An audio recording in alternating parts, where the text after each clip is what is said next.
É o seguinte, a gente vai para um rápido intervalo, porque na volta tá tudo ficando pronto por aqui. Sabe o que a gente vai falar, meninas? Uma pauta muito legal. Todo mundo, né, todas as mulheres gostam de ter uma sobrancelha bonita, cílios bonitos, né? E quanto mais pelinho ali, melhor, fala a verdade. Às vezes você olha e fala, ai, tá tão ralinho esse final, ai, e meus cílios, se eu queria ter um pouquinho mais. Tudo tem dica, tudo tem truque, vai depender do cuidado que você tiver com as suas sobrancelhas e com os seus cílios. Então, daqui a pouquinho a gente bate um papo com uma dermatologista a respeito desses cuidados. E do lado de cá, teremos uma profissional desta área da micropigmentação. Teremos uma modelo também, que parece que o negócio deu errado. A sobrancelha dela... Nós temos foto dela aí, Fu? Só para eu chamar para o povo ter uma ideia, vocês não têm noção. A sobrancelha dela, ao invés de ficar com a micropigmentação num tom bacana, ficou alaranjado. O negócio desandou. Já aconteceu com você aí de casa? Dá um desespero, mas calma, é por isso que a gente vai fazer essa pauta. Tem como reverter todo este processo e presta muita atenção, porque tem que tomar muito cuidado quando você for fazer esse tipo de procedimento, tanto a micropigmentação como outras coisas com a sua sobrancelha e com os cílios. Então não sai daí, 2 minutinhos a gente está de volta, pauta super legal, tô te esperando. De volta com o nosso Você Bonita para uma pauta super importante, muito ligada a esse público feminino que, poxa vida, nós estamos tão atentas aí, né, à pele. E quando a gente fala de sobrancelha e de cílios, não adianta. A gente tem preocupação. Quando começa a perceber que a sobrancelha tá ficando rala ou que o cílio não tá bacana, não tá preenchendo ali quando você coloca, né, a sua máscara de cílios, tem alguma coisa errada. Então convidamos hoje ela que é dermatologista, a doutora Fernanda Nichelli, bem-vinda. Obrigada. Prazer tê-la aqui para falar dos cuidados mesmo com os cílios, com as sobrancelhas e que a gente deve ter diariamente, principalmente quando a gente for procurar alguns procedimentos, né? Hoje, muito feitos, vamos dizer assim, reconhecidos, mas que a gente tem que ter muito cuidado. Com certeza. Né? Daqui a pouquinho eu já vou apresentar, que vai estar com a gente também, já está aqui ao lado, a nossa micropigmentadora, que é a Sabrina Rodrigues. Bem-vinda! Obrigada. A nossa modelo é a Michele, bem-vinda também. Já já vocês entram em ação, porque a sobrancelha da Michele parece que deu alguma coisinha errada, né? E a gente vai ter que consertar isso. É. Vamos entender o que é possível hoje, né? Esse tipo de conserto aí, quando a gente está falando da micropigmentação. Doutora, vamos colocar nosso primeiro cuidado na tela. Olha lá. Higiene, como é que a gente tem que prestar atenção aí quando a gente fala de higiene dessa área? Os olhos são sensíveis, né? Muito, e essa é um tema bastante interessante para que as pessoas aprendam como lidar com a higiene da região periocular. O que nós vemos muito? Existe uma doença chamada dermatite seborreica, que ela é oriunda do couro cabeludo e que atua nessa região também, que tem pelos, que geralmente é uma pele oleosa que parece estar seca porque tem um monte de casquinha nessa região. É isso que os pacientes nos relatam. E isso é uma doença que tem que ser tratada, né, por um médico, para que possa, então, depois pensar em beleza, depois pensar em fazer um procedimento, ou, enfim, usar N medicações que a gente pode conversar sobre para crescimento desses pelos. Mesma coisa serve para a região periocular, para os cílios. A gente deve fazer, assim, alguma limpeza específica, porque os cílios, do uso diário da máscara de cílios, eles ficam carregados ali. Muitas vezes a gente passa, enfim, um demaquilante especial para essa área dos olhos, mas não sai tudo, né? Sim. Não, existem medicações e muitas vezes até dermocosméticos que podem ser usados nessa região que não vão irritar os olhos. Eu não gosto muito, particularmente, de prescrever para as minhas pacientes nada à base de óleo. Por quê? Porque cai no olho, fica aquela sensação de olho embaçado. Eu prefiro tudo um pouco mais natural, né? Uma base aquosa, que retire, sim. Hoje nós temos excelentes águas micelares que retiram essa maquiagem de uma forma satisfatória, sem irritar a região e sem deixar o olho embaçado. Olha que bom, então, a água micelar, tanto para a pele, sobrancelha, quanto para os cílios também. Para a região dos cílios também. Dos olhos. Muito bom. Vamos para o próximo, além da higiene, hein? Na tela. tratamentos. Então é verdade que hoje a gente tem alguns produtos que fazem crescer tanto os pelinhos da sobrancelha quanto dos cílios? Com certeza, na área médica nós temos N tipos de tratamentos. Os mais conhecidos é a bimatoprosta e a latanoprosta, que nós podemos ou comprar pronto ou manipular. Existe o minoxidil também, que é aquele mais conhecido para crescer o cabelo, que ele atua na vasodilatação e ajuda com o crescimento. Existem fatores de crescimento, mas assim, é bom lembrar, e hoje como a pauta é micropigmentação, que nem sempre esses medicamentos devem ser usados, porque eles têm muitos efeitos adversos. Se forem usados, eles têm que ser muito bem orientados à maneira de que se vai ser usada. Porque, um pequeno exemplo, a bimatoprosta, que é bem conhecida, tem um nome comercial muito conhecido, que as mulheres já estão comprando por conta na farmácia, tem um efeito adverso muito complicado, porque é uma medicação, na verdade, usada para o glaucoma, para diminuir a pressão ocular. E aí se viu que efeito adverso dava o crescimento do cílio. E aí o pessoal começou a usar para isso. É uma caixona desse tamanho, inclusive, né? Conheço aquela. Eu conheço já usei. Né? Já usou, viu? Já usei. Nunca? Depois, quem quiser saber o nome comercial, nas suas redes sociais, se você puder, que a gente não pode falar aqui, você também não pode. Não, daí procurem um médico que... que vai dizer qual é. Certo. Mas, ele pode ser usado desde que ele tenha uma orientação médica, Sim, né? porque, por exemplo, mulheres com os olhos claros, que têm a íris azul ou verde, não se deve, eu particularmente não prescrevo. Por quê? Porque se essa medicação entra em contato, ela pode acontecer a pigmentação dessa íris, pode escurecer a íris da paciente. Então, não é legal fazer isso. Puxa.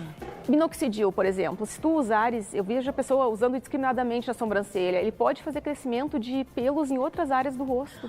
E a pessoa está usando indiscriminadamente. Então, assim, tem que ter muito cuidado no momento de orientar esse paciente para que não haja aí um erro, um efeito adverso não esperado, né? Sem o conhecimento. Nossa, que perigo, gente. Não pode ter contato mesmo. Inclusive, ele vem já com uma espécie de escovinha que é para você passar exatamente em cima, não deixar escorrer, né? Ter todo um cuidado. Só que às vezes não dá certo, né? Não dá certo. Às vezes você faz, você não está com tanto tempo, nem com tanta atenção, acaba dando algo de errado. É por isso que a gente tem a micropigmentação, que daqui a pouquinho a gente vai falar para resolver esses problemas. Sim. Porém, quem faz tratamento para queda capilar, né? Seja aí a aplicação aí diretamente no couro cabeludo ou até com o uso de alguns cosméticos, enfim, de via oral e tal, isso também ajuda a aumentar pelo da sobrancelha? Também, a gente sabe que já tem estudos que mostram que, por exemplo, a deficiência de biotina, que é uma vitamina do corpo, ela pode ser uma das causas da queda do pelo. Então, é muito interessante que o médico faça um primeiro contato com esse paciente, uma avaliação para ver se, de fato, esse pelo não tem um outro problema por trás, como esse fungo, por exemplo, dermatite seborreica, ele causa queda também do pelo. Entendi. Então, a gente tem que primeiro tratar a causa para depois poder, de fato, prescrever uma medicação para esse crescimento, para favorecer no crescimento. Tá aí, perfeito. Daqui a pouquinho a gente responde perguntinhas do público no @VocêBonitaTV. Vamos para o próximo, na tela. Cuidados com a micropigmentação. O que a gente tem que observar, então, e o que a gente tem que exigir do profissional que vai fazer a aplicação? Vamos lá. Primeiro, a minha primeira orientação para os meus pacientes é que conheça esse profissional e conheça o trabalho desse profissional. Já tenha visto resultados satisfatórios de acordo com o que tu estás procurando. Isso é muito importante e toda a qualidade do ambiente que esse profissional está trabalhando. A gente não pode esquecer que a micropigmentação, dependendo da técnica que se for usada, ela é um procedimento invasivo, porque ela fura a pele. Então, assim, podem advir diversos efeitos desse procedimento, como uma infecção bacteriana, muitas vezes acontece, reações alérgicas. Então, assim, esse profissional ele tem que estar amparado por um médico para que ele possa encaminhar esse paciente caso venha acontecer algum desses eventos adversos. Isso é muito importante. Até porque o que muda também, muitas vezes, de um profissional para o outro é o tipo do pigmento. Então, tem pigmentos nacionais, importados, e que pode ter reações. Então, não é para todo mundo, né, doutora? Mas acontece. Já a gente vai contar uma história. A gente vai colocar aí a história para vocês de uma jovem britânica, a Polly Smith. Vamos para o próximo item e na próxima a gente conta a história, porque eu acho que é justamente o que aconteceu com ela. Qual que é agora? Isso, a despigmentação. É possível hoje, então, fazer uma despigmentação caso não tenha dado certo a micro? Sim, existem diversas técnicas, tá? As mais conhecidas no meio médico são a base de laser. Hoje os lasers Q-Switch ou picosegundos é um laser bem específico para esse tipo de remoção, tatuagem ou a micropigmentação. Sabe-se também que tem outros profissionais que lançam mão de peelings. Eu não gosto muito porque o ácido a gente não sabe muito bem controlar. Muitas vezes, a que profundidade ele pode ir, pode reagir com o próprio pigmento, Puxa. Isso é um perigo também. Existe a dermoabrasão que se usa bastante para tentar afinar um pouco mais essa pele, esse pigmento, esfumaçar, digamos assim, dispersar esse pigmento. Tá. Mas eu tenho experiência, acredito que os lasers do tipo Q-Switch e Picolaser, não é qualquer laser, tá? Por favor. Porque tem uma coisa que não pode esquecer, que a sobrancelha, muitas das pessoas ainda tem alguma coisa de pelo. Então, se tu colocar qualquer laser, corre o risco de tu perder o pelo que tu tem na região. Todos, né? Porque o que busca é a melanina, né? E a melanina nós temos no pelo também. Então, muitas vezes esse laser vai agredir ao pelo e não a cor da tatuagem. Tem que ter esse cuidado. Puxa vida, gente, então assim, fazer com um profissional que você tenha visto e tal, como você falou no início, e na hora de pedir uma ajuda também tem que ser um profissional, né, um dermatologista bem capacitado para poder remover. Eu vou contar a história então dela, porque é o seguinte, um dos nossos itens aí desse cuidado com a sobrancelha seria fazer um teste de alergia. Tá. Como é feito hoje um teste para saber se a pessoa vai ter alergia ou não à micropigmentação? Bom, um dos testes a gente coloca em contato o paciente com o alérgeno. Pega esse pigmento que vai ser usado no dia pelo profissional, coloca em contato com esse paciente 3, 4 dias antes, em pequena quantidade, e vê se não há uma reação local. Isso é um indício de que sim, pode, mas assim, não é 100% seguro. Muitas vezes esse paciente ele não é alérgico a uma pequena quantidade, mas quando ele entra em contato com uma quantidade muito grande do alérgeno, isso sim pode acontecer o que a gente chama de uma reação antígeno-anticorpo e esse organismo responder à aplicação desse pigmento. E olha só, você viu a foto? Me mostraram a entrada aqui. Bizarro, gente. Na tela, então. A jovem britânica, a Polly Smith, virou notícia em diversos sites devido a uma severa reação alérgica após um procedimento de tintura nas sobrancelhas. Polly, de 19 anos, foi ao salão de beleza para realizar um tratamento de tintura e design com a intenção de deixar as sobrancelhas mais grossas. Olha isso, uma ferida do lado. A adolescente afirmou ter realizado o teste com o produto 24 horas antes e que não teve nenhuma reação. Mas, horas após realizar o procedimento no salão, Polly começou a sentir coceira e reparou que a pele estava vermelha. No dia seguinte, a região dos olhos ficou extremamente inchada. Olha o tamanho dessa pálpebra, gente. Ela não consegue abrir o olho. Houve queda dos pelos e, segundo a informação dos médicos, provavelmente ela ficará com cicatrizes para o resto da vida. Puxa vida, a gente fala e fala dos cuidados, mas nesse caso, o que ela podia ter feito para evitar a reação, ela fez. Então, aí tem um lance assim de pessoas que são mais alérgicas, tem que tomar mais cuidado. Porque tem gente que é alérgico a tudo. Chega essa época do ano, tem tudo só no outono e inverno. Sim. Né? Tanto a parte de pele, quanto também as doenças respiratórias, né, alérgicas. E aí, é um alerta, será? Bom, nesse caso, claro, pelas fotos que a gente tem visto, eu não conheço a paciente, não examinei ela, mas assim, ali mostra o quê? Uma região inchada, vermelha e me parece ter umas crostas amareladas. Me parece que não só uma alergia, mas a gente tem ali uma infecção bacteriana também. Entendi. E isso pode acontecer. Então, assim, não tem como a gente descobrir se um paciente vai desenvolver ou não uma infecção ou uma reação alérgica a determinado produto. Claro que se faz o cuidado do teste alérgico, mas muitas vezes ele não é, como eu falei, ele não é imbatível. Pode acontecer e depois o paciente apresentar essa reação. O que é a minha dica para o teu telespectador? É estar amparado com um profissional por trás. Caso aconteça isso, esse profissional tem que encaminhar para um médico para que o médico possa reverter esse quadro, né? O médico pode lançar mão aí de antibiótico terapia, de tratamentos até tópicos para ajudar também esse quadro. Então, assim, pode acontecer, ninguém está livre, mas eu acho que a grande arma que nós temos é ter um profissional capacitado para que possa reverter uma situação como essa que ela está passando. E ela esperou ainda o outro dia para ficar daquele tamanho, né? Se ela num primeiro momento de coceira ou coisa errada que está vendo ali, já corre, né? Eu acho acho que assim, isso também vale para o profissional que está te assistindo, tá? Muitas vezes a gente subestima um sintoma, né? Um sinal e um sintoma. O paciente está coçando ou assim, está vermelho. Sinais e sintomas de que sim, deve ser encaminhado para o médico nesse momento, para que não se agrave a situação. Aquele edema todo, aquele inchaço todo que a gente está vendo, talvez não precisasse chegar naquele ponto para que se procure. Então, muitas vezes, se o paciente e o profissional que está fazendo não reconheceu, não subestima, não manda colocar gelo, não manda colocar compressa numa situação assim. Claro que algumas coisas são conhecidas de um pós-procedimento,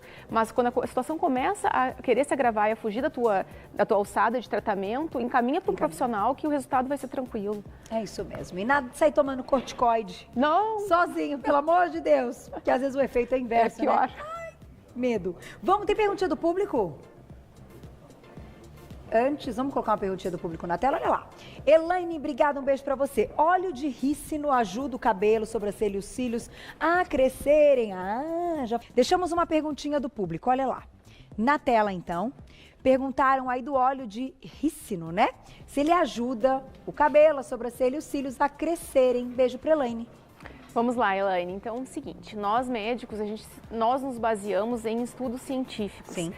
Para que nós possamos prescrever alguma coisa com segurança, para dizer se realmente funciona ou não, nós precisamos de estudos. Então, assim, a gente sabe que tem muitas coisas naturais que ajudam, enfim, clinicamente a crescer cílios, a melhorar a qualidade de cabelo, enfim. Mas, cientificamente, nós não temos nada comprovando isso. Estudos que não sejam tendenciosos, enfim. Então, eu acho um pouco arriscado eu te dizer que realmente isso é um tratamento que vai ser eficaz. O que seria, a gente pode falar desse universo aí naturalzinho, alguma coisa que seja eficaz já comprovada? Não. Assim, o que acontece? Comprovadamente, essa parte, foi o que eu falei, nós podemos clinicamente ver melhora. Saber, Carol, teu cabelo realmente está melhor. Eu estou usando babosa, eu estou usando óleo de coco, enfim. O óleo de coco, por exemplo, se tu me perguntares, eu costumo dizer para o meu paciente, usa óleo de coco no cabelo que deixa mais bonito. Mas assim, se perguntares, vamos lá, procurar uma biblioteca médica, se tem um estudo realmente sem tendências, como a gente precisa, sobre o óleo de coco, nós não temos. Então, é isso que nós precisamos para que, de fato, venha numa rede nacional e diga, sem olha, dúvida. Né, Certíssima. funciona. É isso. Deixa eu agradecer a doutora Fernanda Nichelli. Eu vou pedir para você vir comigo, então. Vamos. Aqui, a gente, ficamos juntos, aí já respondemos mais perguntinhas do público também. Pode ficar aqui junto com a gente. E a nossa micropigmentadora Sabrina Rodrigues, bem-vinda. Obrigada. Tudo bem? Prazer. Deixa eu dar um beijinho na nossa modelo, a Michele. Tudo bem, Michele? Bem-vinda. Doutora, a gente fica aqui do ladinho, que agora nós vamos falar da micropigmentação em si. Vamos lá. Parece que deu um probleminha. Sim. O que acontece? A gente tem algumas possibilidades. Então, a gente já relatou um caso de uma possível alergia ou até bactéria e tal, que deve ser encaminhado ao médico. Mas quando o problema é com a coloração ou até enfim, mudou alguma coisa, era para ter ficado num tom e ficou no outro. Isso pode acontecer? Isso pode acontecer. Às vezes, a tinta está tão profunda ou está muito chumbada, muito escura. Aí, no caso, não seria uma micropigmentação, passou a ser mesmo uma tatuagem. Neste caso, a gente tem que despigmentar mesmo. Tá. Mas, no caso da nossa modelo, a tinta ela ficou avermelhada. Os meninos vão chegar bem pertinho para mostrar. Ó. Ficou avermelhada. Então, é a mesma tinta, só que ficou avermelhada. E ela aí? ficou avermelhada. Por que acontece isso? A tinta, ela é feita da estrela de osso, com as cores primárias. Então, amarelo, vermelho e azul. Hoje em dia, as tintas já mudaram um pouco, porque as cores mais leves, elas vão indo embora primeiro. Então, o amarelo indo embora, o vermelho e depois o azul ficava. Então, antigamente, todas ficavam azuis. Você vê aquelas micropigmentações 10 anos, azulada mesmo, né? Então, algumas a gente tem que despigmentar, outras a gente consegue corrigir. Como? Colocando a cor faltante. Então, se está azulada, a gente tem que colocar uma cor laranja, uma cor quente para aquecer e voltar a ser marrom. Entendi. No caso dela, ficou avermelhada. Por quê? Colocaram uma tinta mais aquecida, com um pouco mais de laranja, um pouco mais de vermelho. O subtom dela também interfere. Então, a tinta que coloca nela vai ficar diferente da tinta que colocaria no meu subtom. Entendi. Então, como ela é mais branquinha, né, é uma feomelanina, então acaba puxando para o vermelho também. Puxa, que interessante. E a gente vai mostrar Sim. Um pouquinho ao vivo? Sim, o que eu fiz nessa outra, o que eu fiz? Primeiro eu neutralizei. Tá. Então eu coloquei a cor que estava faltando, que é uma tinta mais esverdeada. Então, no essa caso, aqui você já essa consertou. cor, isso. Tá. Então, eu fiz um fundinho com uma tinta esverdeada para tirar um pouco esse avermelhado. E depois eu fiz uns fiozinhos em cima com um castanho. Tá, para devolver. Isso, sempre usando cores frias aqui, cores sempre puxando para o verde, no caso dela, para não puxar para o vermelho, porque senão vai puxar para o vermelho. Interessante, né? E acontece, e acaba sendo até comum muitas vezes isso, e aparecer em consultório. Sim, E olha, gente, isso é fato também, né, doutora? Assim, procurar alguém que você goste do traço, do risco daquela pessoa, do desenho, porque, nossa, nem Sim. conto já o que eu já vi. O que aconteceu já, a gente falando de alergia, eu já vi também muita alergia com a luva. Às vezes a pessoa fica com a sobrancelha intacta, mas ao redor inchado. Porque então tem que tomar encostou cuidado também. contato com a pele. Látex. A gente vai aproveitar então fazer a aplicação ao vivo. Daqui a pouquinho perguntinhas do público do @VocêBonitaTV, tanto para nossa micropigmentadora quanto para nossa dermatologista, tá? Continuem mandando pra gente. Aí você vai cobrindo. Isso, no caso aqui eu tô usando uma tinta bem esverdeada para cobrir bem o vermelhinho que tinha. Eu já higienizei a pele, então a gente vai fazer essa... E esse aparelho, ele tá fazendo os furinhos? Sim, ele tem uma agulhinha, é mínima agulha que vai, então é 1 milímetro só. Porque se você aprofundar muito, a tinta muda de cor também. Por mais que seja uma tinta fria e tudo, se aprofundar demais pode ficar chumbado e pode passar a ser uma tatuagem também. Então tem que tomar cuidado. Que a micropigmentação, a gente coloca a tinta numa camada, seria na derme papilar, uma camada mais superficial da derme. Porque tem uma renovação celular, a micropigmentação, ela chega a durar, isso, cerca de 1 ano, ela vai acabar saindo. Eu vou fazer a minha dia 5, já está na hora de refazer, a minha já está no momento. Adoro isso, como muda a vida. Muda demais. E sabe o que eu ia te perguntar, doutora? Por exemplo, hoje acaba sendo algo comum. Então, a pessoa faz a micropigmentação, fica tudo bem e tal. E com o passar do tempo, ela percebe que a sobrancelha está cada vez mais rala. E aí, claro, ela começa a fazer até mais vezes a micro, em intervalos menores e tal. O que hoje é possível, então? Tem tratamento para recuperar esse pelo de forma assim feita ou em consultório, ou até não sei se teria laser? Não, eu acredito que assim, é mais do que a gente tratar com as medicações que nós abordamos ali, que é a bimatoprosta, latanoprosta, fatores de crescimento. Fatores de crescimento é algo que está bastante em voga hoje na dermatologia, mas eu acredito que seja cuidar o trauma no momento dessa aplicação, porque muitas vezes a queda do folículo, do pelo, está muito ligada ao trauma. Foi o que tu falaste, aumentando a sucessão de aplicações com essas agulhas, pode sim atingir o bulbo e isso fazer com que o pelo caia. Então tem que ter muito cuidado com isso. Então quando fala assim, vai durar 1 ano, 1 ano e pouco, eu sempre tento deixar assim...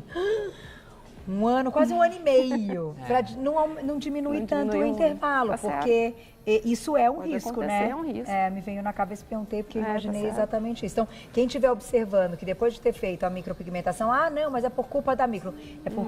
Pelo trauma repetido. Deixa de ser um trauma ali, né? Que tá ali, ó, com a agulhinha, mas que fica bonito, fica. Tem perguntinha do público, Fu? Alguém vai entrar? Aí, ó. Regina, obrigada, um beijo. A micropigmentação é contraindicado para quem tem tendência a desenvolver queloide? E aí, doutora? Com certeza. Eu não indico porque o queloide é uma cicatrização alterada, uma alteração no colágeno, na organização de colágeno e não deixa de ser uma agressão à pele, a micropigmentação. Então, sim, eu já vi, inclusive, pessoas desenvolverem queloide com a micropigmentação, não sei se pela técnica usada que foi errada, mas assim, isso é importante de mencionar. Eu acredito que pacientes com tendência a queloide, pacientes diabéticos, pela dificuldade de cicatrização que pode ter, também não devem fazer. Pacientes alérgicos também não, gestantes, lactantes, tudo isso tem que ser levado em consideração. E até pra gente encerrar, tem 2 tipos. Esse daqui é o... Isso, esse é o Tebori. Tebori. É uma arte japonesa. Então, eu neutralizei, já fiz a neutralização. Tá vendo que já tirou aquele avermelhado. Por mais que ela seja vermelhinha, então fica com a pele mais sensível, fica vermelhinho, mas já tirou a tinta avermelhada. Agora eu vou fazer só os fiozinhos, um tom mais escuro. Com o Tebori. Com o Tebori. Eu também uso o Tebori. Fica bem os É doloridinho, né? Não vou falar que não dói nada, mas passa um anestésicozinho antes, né? Sim, Olha lá, ó. sim. O desenho, ele tem várias lâminas, né, o Sim, Tebori? Normalmente vai de 7, 12, 14 lâminas. O bacana é que ele é bem natural, né? Ele Fica. fica bem natural. Fica os fiozinhos Tá aí. bem fininhos. Bom, eu vou agradecer nossas convidadas de hoje. Doutora, muito obrigada. Veio diretamente de Porto Alegre, mas atende aqui em São Paulo também. Eu vou deixar um telefone de contato, o Insta, na verdade, de contato da doutora Fernanda Nichelli, que é dermatologista. Vai lá no Insta dela, @doutora, abreviado, Fernanda Nichelli. Se escreve Nichelli com 2 L's. Fernanda, doutora, abreviado, Fernanda Nichelli. Tudo junto. Um beijo pro doutor Ademir. Beijo, né, que me mandou beijinhos aí. E deixa eu passar o contato agora da Sabrina. A Sabrina é nossa micropigmentadora, então a gente fez uma pauta conjunta, porém vocês são profissionais aí de áreas diferentes e trabalham cada uma no seu espaço. Eu gosto de deixar claro para o público, né? Sim. Então, para quem quiser saber mais o trabalho da Sabrina, é o 4508-5006, aqui em São Paulo. Isso, aqui em São Paulo. 4508-5006. E o seu Insta, Estúdio Sabrina Rodrigues, tudo junto. O estúdio com S, tá, gente? Estúdio Sabrina Rodrigues, já encontramos o trabalho. Obrigada, viu? Beijo. Obrigada a você. Fica tranquila, termina a sua sessão, vai voltar com tudo igual, tá? Não é verdade? Com certeza. Doutora, obrigada. Um beijo, adorei. Até a próxima, viu?